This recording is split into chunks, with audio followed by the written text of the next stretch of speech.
Hi, everybody, and welcome into this latest edition of the Michigan State Spartans Insider Podcast. I'm your beat reporter from Michigan State Spartans on SI, Aidan Champion, and I want to get into some hoops talk today. Been covering some recruiting for football, getting into JBAT, a lot of JBAT. So I want to peek back at hoops real quick because it's always fun to talk MSU hoops because they're always relevant. And I'm looking at the strength of last year's team, which of course was its depth, strength in numbers, of course, their mantra, and it proved to be their biggest strength. I mean, that's how they were able to wear opponents down the stretch. Izzo was running 10 guys, and they were just, they'd have those moments, of course, where they closed out games with 15-0 runs, and it truly was something to behold. And they're able to do that because of their depth, because they wore teams down when it got to the final 5 minutes or so, and they just reached another gear, whereas other teams were exhausted and were running on limited lineups. Michigan State took advantage of that. And so I'm wondering, on paper, from a talent standpoint, this team, isn't the same as last year. There's no question about that. Could by some miracle be proven wrong there. And I'm not saying that this is a bad team. I've said before, I think they're going to compete. They're going to finish at least top five in the Big Ten, I believe. I don't think they go back to back, but I do foresee or at least the potential of a tournament run. So I see them being competitive again. I don't see them struggling as a bubble team. But I think they're going to be right there still, right in the mix with, these other Big Ten powerhouses who all got better this year or this offseason. I do think they will still have the strength of having depth, much like they did last year. And a lot of that is because of what they're able to do in the portal. And I think that's why it's so crucial that Tom Izzo utilized the portal as much as he did this offseason. Only got guys where he saw areas that he needed to fill. Wasn't overly aggressive with it. And fans, may have a problem with that. Look at Tom Izzo, look at Dusty May, and see the talent that he was able to bring in. He was aggressive from the get-go. But Tom Izzo, you know, he really just utilized it as much as he needed to. And he did that last year too, and it paid off. So I don't think there should be any concerns portal wise on what Tom Izzo did and what his staff did. So you fill areas of need. You get your backup point guard with Divine Ugochukwu. That was big because that was the last glaring spot where you only had really one pure floor general, and that was Jeremy Fears. You go and get another one. And I'm very high on Ugochukwu. I know a lot of people aren't because of his shooting or lack thereof, but I like his ability to finish through contact, and I think he's very athletic. I think he's going to be an asset defensively that uh, people aren't really talking about. So I think you've got depth there. You'll be able to. Jeremy will get a breather. You won't have to rely on a non-floor general to run the floor when Jeremy's out. So that's big that they're able to do that. You've got potentially a backup wing with Caleb Glenn, and I think it's great with Glenn because you can run him at the 3 or 4, much like Cohen Carr um, or even Cam Ward. I think you'll be able to play Cam at the wing. So, that's two guys coming off the bench who can play either the 3 or 4. That's big for you. I think Cam will get some significant playing time next year. Um, Go over back to the backcourt. Got Kurt Tang, who a lot of people are high on. I am too.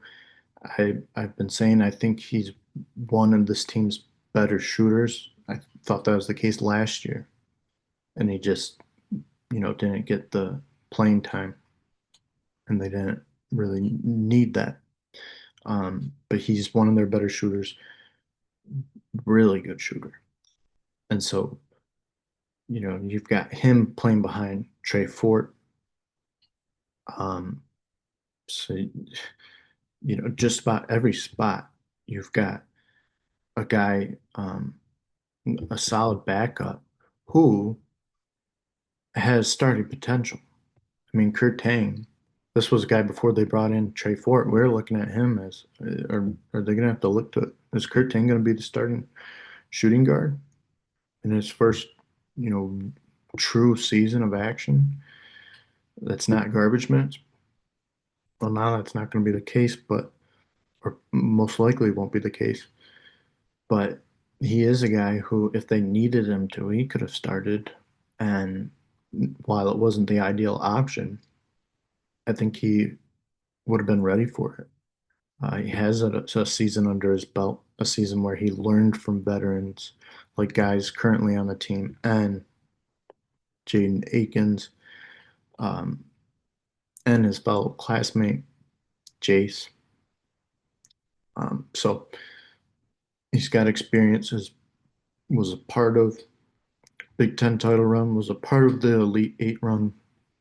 So he's now embraced in the winning culture.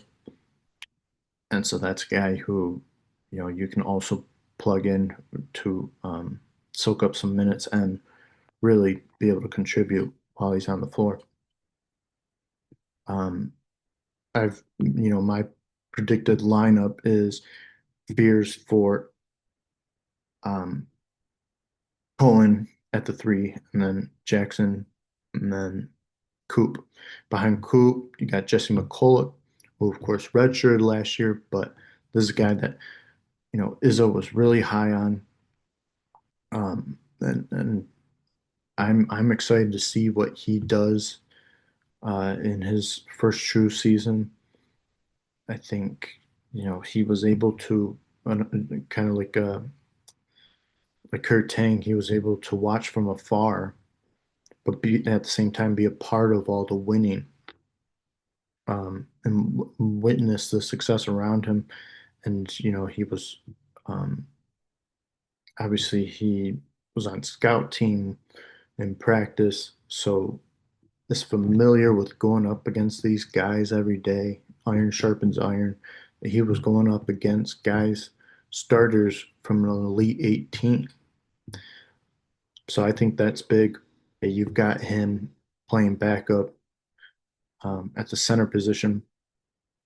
You may not see the minutes that other backups are. Again, it depends how much Izzo wants to go small. Because in that case, you can move Jackson to the five. You can move Ward to the five potentially. There's a few different ways you can go with these lineups, and that's because of the depth. So strength in numbers. I think it's going to be the case again this year, where you've got your reserves are guys who can positively impact the game when they're in there. Um, and I think that's going to be great for competition too, because Izzo is always. I mean, he mixes up his lineups. Um, that early on in the season, we've seen so many times where there's a threatening of lineup changes, and like last year, Book starting at the beginning of the year, Fiddler was starting at the beginning of the year. They weren't by the end. Um, and then Trey was starting for a while, then he wasn't by the end. So, you know, there's opportunities for guys to prove themselves. And I think you've got enough guys where you can change up these lineups to benefit you in certain matchups. You can go big, you can go small. Um, I like the idea of a smaller lineup where you um, move Jackson to the five and move Cohen to the four, and then slip Caleb Glenn in there at the three. You know, if he is impressing, um, and then throw Cam Ward in there wherever you want, three or the four. There's, like I said, there's a few ways you can go about it, and I think um, that's going to be a major advantage for this team. And I think they'll be maybe not to the extent as last year, but I think you can still utilize that and wear opponents down. Um, so that's, something that's going to help a lot, especially with a team that maybe isn't as talented across the board, but strength in numbers. It's a collective unit. And, um, you know, when you don't have maybe first team all Big Ten caliber guys, it's good to have numbers and to be able to have multiple options to rely on. So that's something I'm really looking forward to for next season is how these one, just the different lineups that Izzo can use, two, the depth and um, how much this team utilizes its depth, which I anticipate them doing quite often, much like last year. So um, I really do think this is again going to be a major strength for this team. Um, we got a long ways to go before hoop season. We still got football until then. But like I said, always fun to talk MSU hoops. Hope you guys are excited for it. I certainly am. And and yeah, I hope you all are having a great start to your week. And yeah, I'll catch you guys next time. Thanks for tuning in as always, and you can read all of our content at Michigan State Spartans on SI. Thanks everyone.